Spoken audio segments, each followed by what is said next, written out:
Voltamos com o Jornal da Cultura e uma pergunta aqui, Maristela, do Bastos. Ele pergunta com relação ao Marcos Valério, o envolvimento e citação do ex-presidente Lula, no caso Mensalão. Ele diz o seguinte: pela teoria do domínio do fato, gostaria que você explicasse o que é isso, Lula já não deveria responder por algo?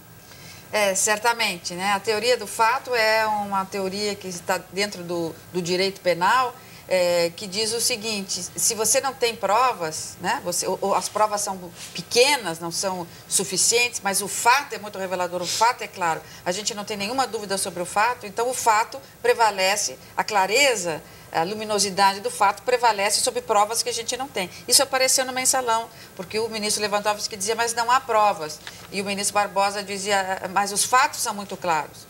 Então, a teoria do fato, que se sobrepõe sobre a prova, se tornou conhecida a partir do Mensalão, mas já existia antes.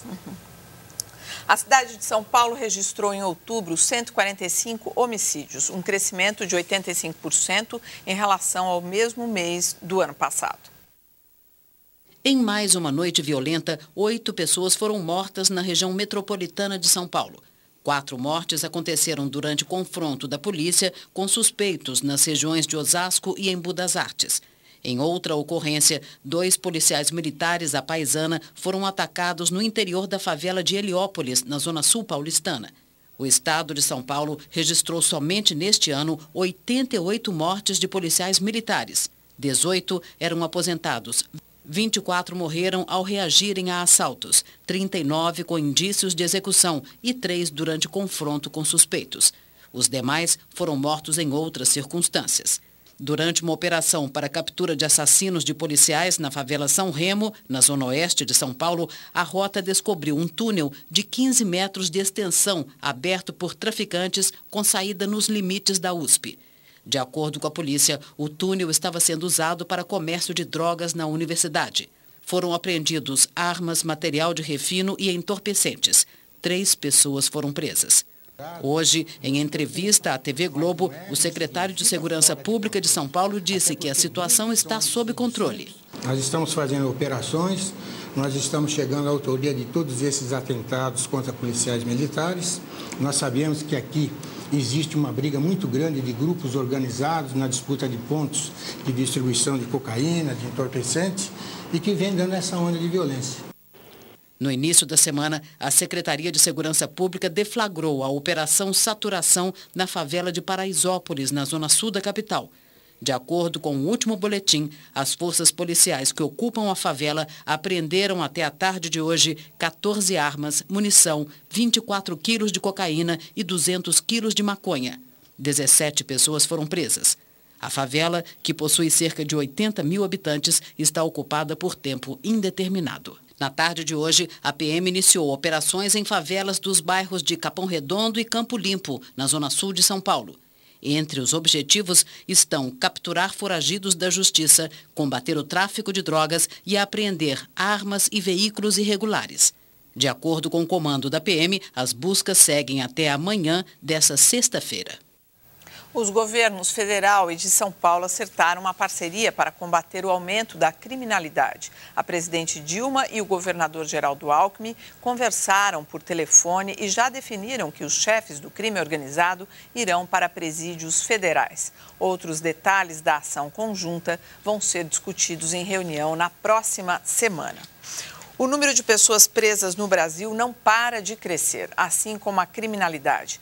Parte do problema estaria justamente dentro dos presídios.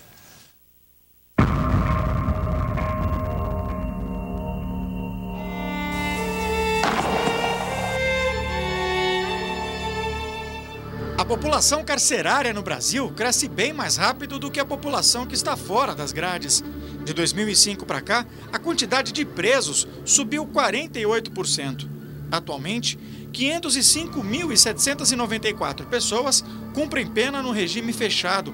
O resultado é um déficit de 169 mil vagas e um quadro de superlotação preocupante.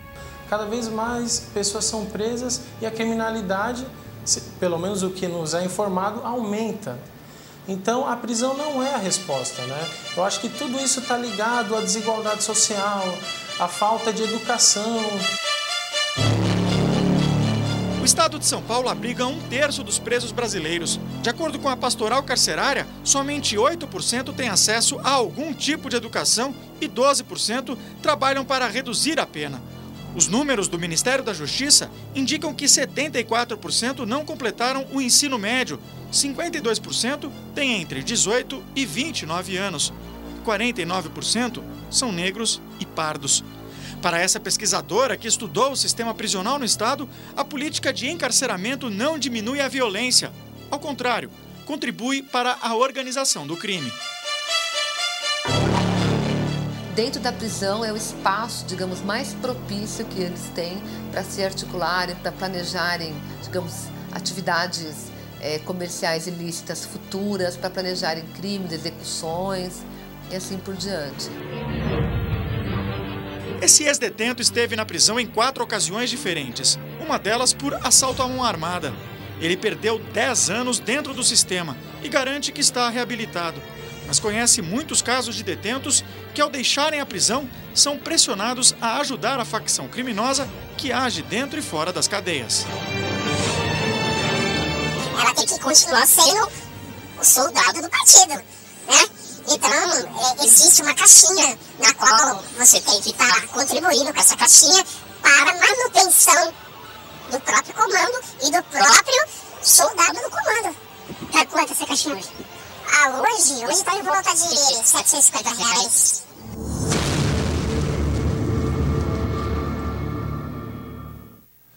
Em nota, o Departamento Penitenciário Nacional informou que a ressocialização de presos é uma das prioridades da política penitenciária. O Ministério da Justiça está investindo R$6 milhões até o final do ano para implantar oficinas de capacitação profissionais para presos. Bom, começamos por onde? A penitenciária, a existência dela, eu acho que na minha simples opinião aqui, é um reflexo do que acontece fora, na sociedade. E pelo que a matéria mostra ali, ela virou outra coisa, virou um grande escritório do crime, é isso? Olha, eu acho que tem uma questão que me parece bastante interessante, que é o seguinte: primeiro, 505 mil presos é um número astronômico. Pensar que há 505 mil pessoas presas nesse momento no Brasil, acho que nos coloca uma série de questões. A primeira delas nós optamos por um sistema que é o sistema de encarceramento, ou seja, os crimes eles passam todos, em última instância, pela possibilidade de encarceramento. Isso cria algumas coisas completamente absurdas, como, por exemplo, eu lembro, acho que todos vocês devem lembrar, de um famoso caso onde uma mulher ficou 3 anos presa porque ela tinha roubado um pote de margarina, né? E o juiz havia entendido que, afinal de contas, esse era um caso, porque a lei devia ser seguida de maneira estrita. Quer dizer, ao mesmo tempo que você tem uma superpopulação, há uma série de casos onde a resposta do encarceramento é completamente inadequada. Acho que é isso que está sendo levantado nessas pesquisas. Quer dizer, você tem pessoas que fazem pequenos furtos, ou tem pessoas que têm um certo tipo de conduta inadequada, que acabam sendo aprisionadas e colocadas do lado de criminosos mesmo, consumazes, ou seja, e o que faz com que você tenha uma espécie de viralização da violência. Quer dizer, você acha que essas pessoas indo para lá porque roubaram um pote de margarina, pegando o exemplo, elas acabam respirando uma atmosfera delinquente e acabam ficando... É isso que você está dizendo? Significa que elas entram dentro de um sistema onde elas praticamente não têm escolha. Por exemplo, esse sujeito que vocês entrevistaram, o que ele falou? Olha, eu saí já com uma dívida, ou seja, eu saí a organização, o PCC dizendo para mim, ó, você vai ter que fazer trabalhos aqui porque senão porque a gente te marcou, né? Ou seja, quer dizer, não existe nem livre. Como é que você pode falar em reabilitação dentro dessa situação?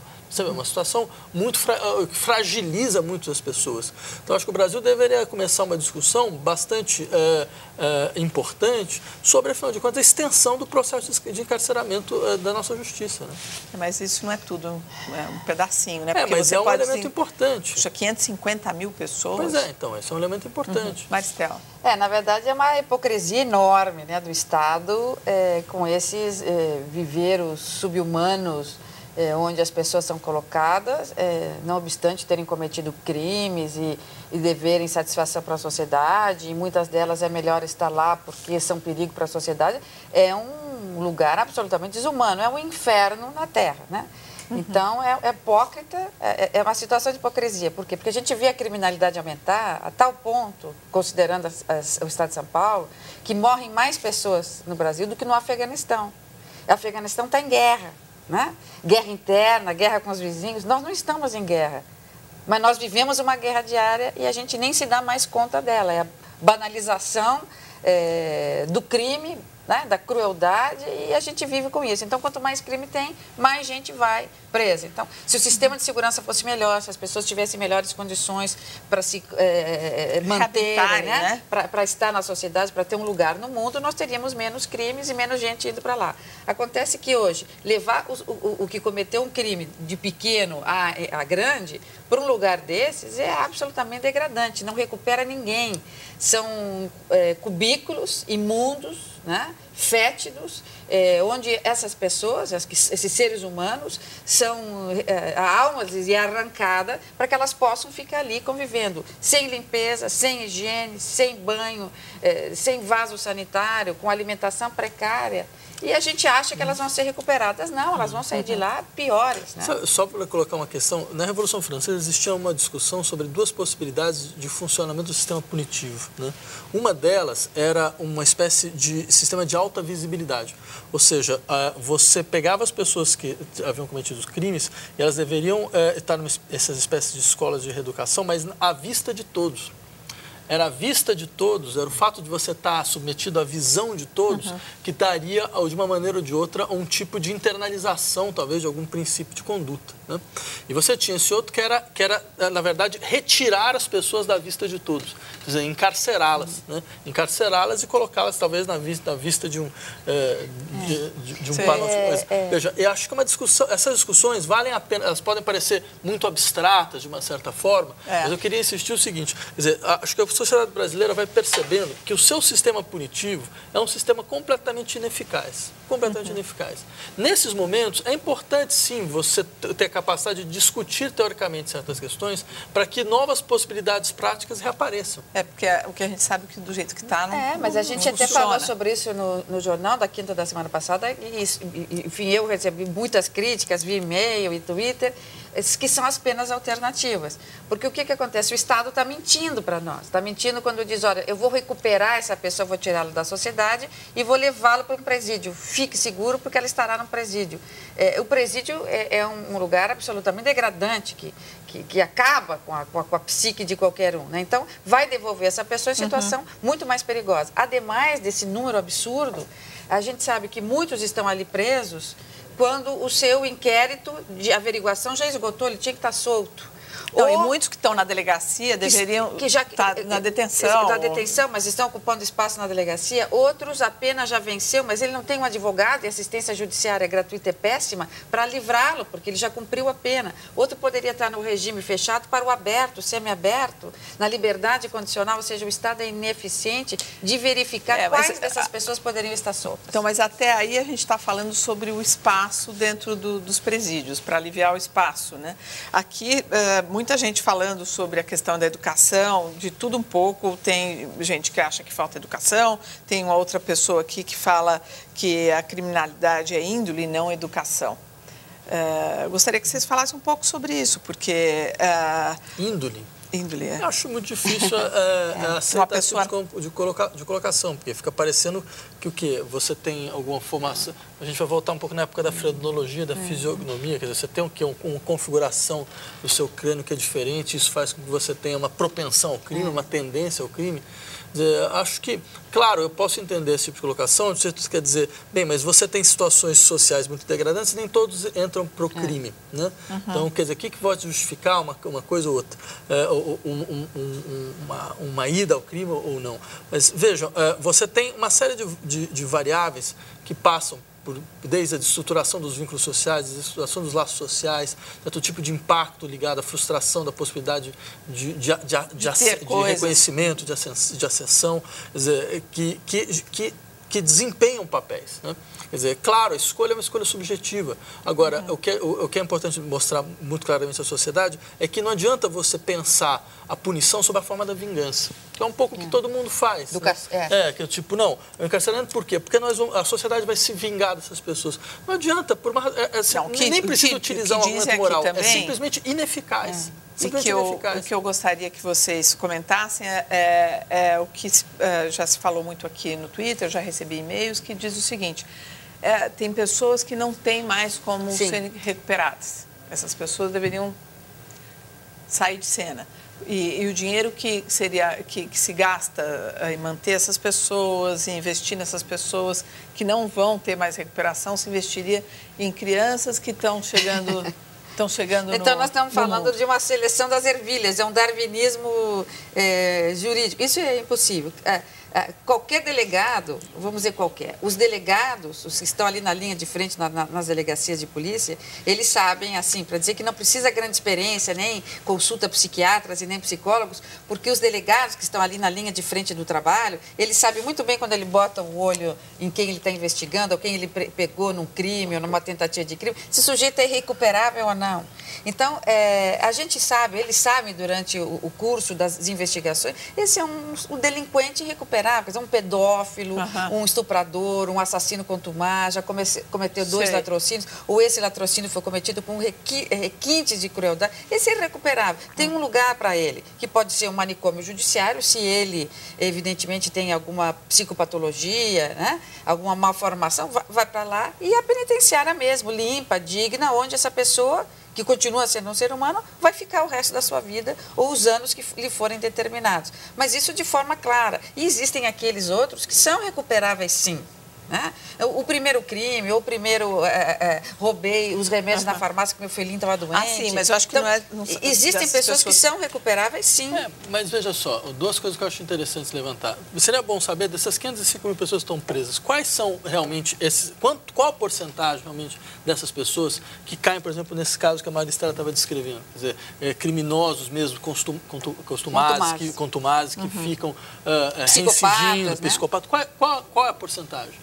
Né? Então, essa é uma questão importante. Porque talvez esses já seriam recolhidos para um lugar onde eles vão ficar para sempre. Por outro lado, quando o espectador afirma, não, mas não adianta ficar investindo nessas pessoas. Mas o que está sendo colocado em matérias como essas que foram levantadas é que não há investimento. Não há nenhum. Não há investimento nenhum. E que investimento? Quer dizer, colocar eles numa situação, veja, em qualquer padrão é degradante. Quer dizer, celas de 30, 40 pessoas. Tem uma pessoa que fala que se todo mundo sabe que vai encontrar atrás das grades, por que buscam isso? Eu não faria nada para ir para um lugar desses. Veja, isso, bom, oxalá todos pensassem assim. Esse é um ano brasileiro que a criminalidade aumentou na cidade de São Paulo, que é a maior cidade da América Latina, o coração pulsante financeiro da América Latina. Por quê? Porque a economia está ruim.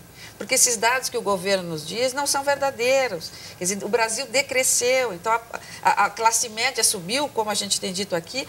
Sim, mas é porque a gente manipulou o valor. Então, se eu recebo R$800, né? Eu vou para a classe média. Ora, os pobres continuam pobres. O fato dele ter comprado a geladeira em 12 prestações não lhe tirou da pobreza. Né?